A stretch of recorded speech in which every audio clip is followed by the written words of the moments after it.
მოგესალმებით. დღეს ძლიერ საქართველოს გვინდა მივმართოთ იმ ჩვენ 1,700,000 თანამოქალაქეს, რომელიც თავის ყოველდღიური შრომით დანაზოგს აკეთებს დაგროვებითი პენსიის სისტემაში, იმ იმედით, რომ მას ექნება ღირსეული სიბერე და საპენსიო ასაკში გასვლის მომენტში არ იქნება დამოკიდებული სახელმწიფო სოციალურ პენსიაზე. Ამ 1,700,000-მა საქართველოს მოქალაქემ უნდა გაცნობოთ, რომ უკანასკნელი 8 წლის განმავლობაში, ანუ პენსიის დაგროვებითი პენსიის სისტემის შემოღების დღიდან დღემდე, ჯამში ნახა მედიანურად 2,400 ლარის სარგებელი. ანუ ჩვენმა დანაზოგმა, რომელიც ყოველ თვეურად 2%-ის სახით ჩვენს ანაზღაურებაზე და ჯამაგირზე ეჭრება, საქართველოს ყველაზე მეტი მოქალაქისთვის, ანუ 1,700,000-დან უმრავლესობისთვის, წელიწადში მხოლოდ 300 ლარის სარგებელი ნახა. რაც ნიშნავს, რომ კატასტროფულ ვითარებაში არის ეს სისტემა და რეალურად საქართველოში დაგროვებითი საპენსიო მოდელის და საპენსიო სააგენტოს რეფორმამ აბსოლუტური კრახი განიცადა. 300 ლარი წელიწადში სარგებელი თქვენს პენსიაზე ფაქტიურად ნიშნავს, რომ თქვენ მხოლოდ თქვენი ხელფასის 2%-ს აგროვებთ თქვენი ღირსეული სიბერისათვის. ის ვერავითარ შემთხვევაში ვერ დაფარავს ჩვენ თანამოქალაქეების და ამ 1,700,000 ადამიანის ღირსეულ პენსიას. აქვე მინდა გითხრათ ძალიან საგანგაშო რიცხვები, რომ 2035 წლისთვის ის 800,000 პენსიონერი, რომელიც დღეს გვყავს, გახდება 1,100,000 საპენსიო ასაკში გავა 1,100,000 ადამიანი. შესაბამისად, ბიუჯეტისთვის ბევრად უფრო მძიმე ტვირთი იქნება როგორც ჩვეულებრივად პენსიის გაცემა, სოციალური პენსიის, აგრეთვე ნებისმიერი ზრდა ამ სოციალურ პენსიაზე და ამის პარალელურად, როდესაც ვიგებთ, რომ ჩვენი დანაზოგი მხოლოდ 300 ლარია წელიწადში, ეს ნიშნავს, რომ ჩვენ უნდა ველოდოთ კატასტროფულ შედეგებს ამ თაობის, აი ამ 1,700,000 ადამიანის პენსიაში გასვლის მომენტში. ჯამში დღეს 9.7 მილიარდი ლარის აქტივებია მობილიზებული საპენსიო ფონდში, რაც ფაქტიურად, როგორც გითხარით, არის მხოლოდ თქვენი ყოველთვიური 2%-იანი დანაზოგი.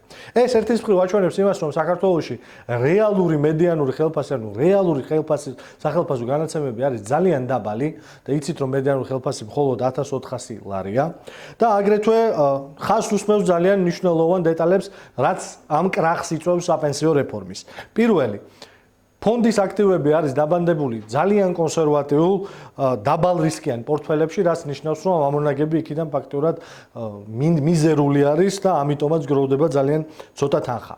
ამის პარალელურად ინფლაცია, ანუ ფასების ზრდა და ჩვენი ფულის გაუფასურება, რომელიც ყოველთვიურად მატულობს და მატულობს, თლიანად ჭამს ამ რეალურ დანაზოგს, რომელსაც ჩვენ ვაკეთებთ და მოგებას და აუფასურებს ჩვენს საპენსიო დანაზოგს. მესამე, მოქალაქეებს აუკრძალეს, როგორც მოქალაქეებს, ისე კერძო კომპანიებს ძალიან შეუზღუდეს საპენსიო ფონდების კეთება და მოქალაქეებს აუკრძალეს კერძო საპენსიო ფონდებში ფულის დაბადება, სადაც შეიძლებოდა მეტი ამონაგები ქონოდათ, მაგალითად ეს რომ ყოფილიყო კერძო სექტორის მიერ ნამართი.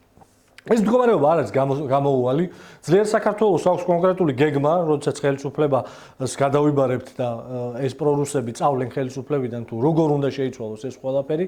ეს არის აქტიური ჩართვით კერძო სექტორის, რომ ამონაგები იყოს მეტი და თქვენი რეალური დანაზოგი, რომელსაც გააკეთებთ ღირსეული სიბერისთვის, იყოს შესაბამისი, რაც სჭირდება ჩვენი თანამოქალაქეების ღირსეულ სიბერეს და აგრეთვე უნდა ვებრძოლოთ ინფლაციას ძალიან მარტივი მეთოდით.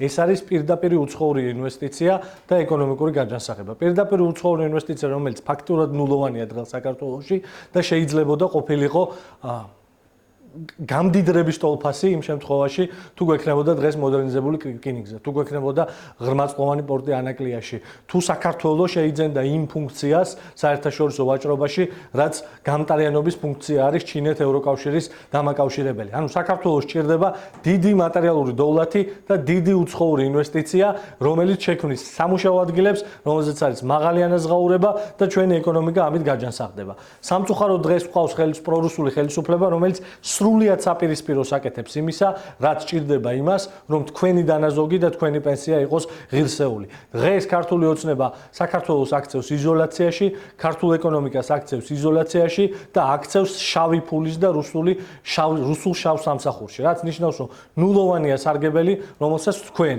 ის 1,700,000 ადამიანი იღებთ, რომელიც ყოველთვიურად დამატებით 2%-ს სახელმწიფოს აგროვებინებთ ამ საპენსიო სისტემაში. ქართულ ოცნებამ სასწრაფოდ უნდა გააუქმოს ეს ფონდი და სრული რეფორმა მოახდინოს, რომ როგორმე გადავარჩინოთ ის აქტივები, რომელიც დაგროვილია ამ ფონდში. მადლობა.